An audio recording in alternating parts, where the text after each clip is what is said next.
Number one, you have to own your own happiness. Take it away from other people demanding that they make you happy.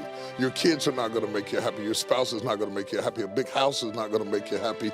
Own your own happiness and be responsible for doing those things that bring joy into your own heart, independently of life and people and money and all of that stuff. Right. It doesn't necessarily give you a happiness. You have to take responsibility of that peace and that joy that lives inside of your heart and not inside of your stuff. The second thing that I think people need to do is challenge their own story, because people torment themselves by how they see their life. They've told themselves a story as if it were the truth, when it is really a perspective truth.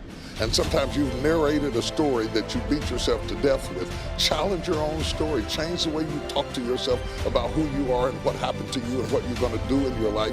You wrote the script. Change the story. The third thing that I think is very important is to enjoy the journey, not the destination. A lot of us delay our happiness. When I get to this level, when I get my degree, when I get the kids, when I get married, I'm going to be happy. Enjoy the journey. Enjoy the whole step, the whole process. Every day that you get up to strive for whatever it is you're after. You know I'm a goal-oriented guy. Yeah, but you don't celebrate when you get to the finish line. Celebrate all along the way. Celebrate all along the way. Yeah, man. The other point is make relationships count. Making your relationships count, because everything is about relationships. First of all, your relationship with God. That's a very important thing to have, because as long as you know that there's somebody in charge, you don't have to bear the brunt of the responsibility and the weight of what's going on in your life. Yeah. You can talk to the boss, okay? Number two, enjoy your relationship with yourself. If you don't like you, it makes it hard for me to like you. Because people, when you walk into their atmosphere, they draw you into the cosmos of their own drama.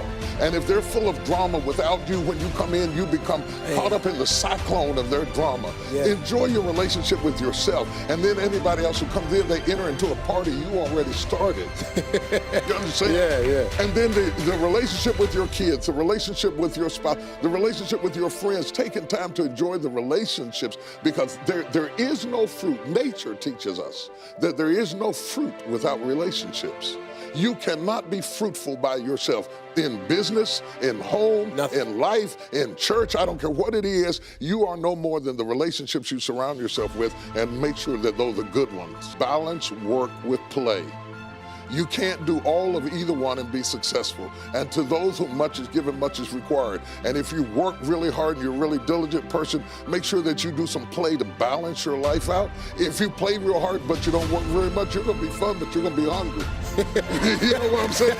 You got to balance work with play. You have to balance that with your children. If you're always a disciplinarian, your daddy going to get you when you get home. I don't want to always be the police in the house. Yeah. I want to be the fun guy sometimes. Balancing work with play called this not only for you to be holistic, but for people to get a better perspective of who you are. I get on my Instagram and I put crazy stuff. My kids died. Just yesterday, I put me sweating in the gym, saying they said it's going to be fun, but it hadn't gotten fun yet. You know, to let people know that everything is not serious every day. That's too much pressure. We've got way too much pressure on us to be the people we were created to be. Well, here's the thing that people don't understand about children. It is not what you leave to them that makes them great. It's what you leave in them. And if you leave enough in them, you don't have to worry about what you leave to them. If you leave more to them than you leave in them, they will run through everything you left to them. Yeah. But if you leave enough in them, you don't have to leave so much to them, because they can go out there and make their own way in life. You need to pay attention to every single time you spend money, because you cannot make money. You're not the Federal Reserve, you're not a government. Governments make money.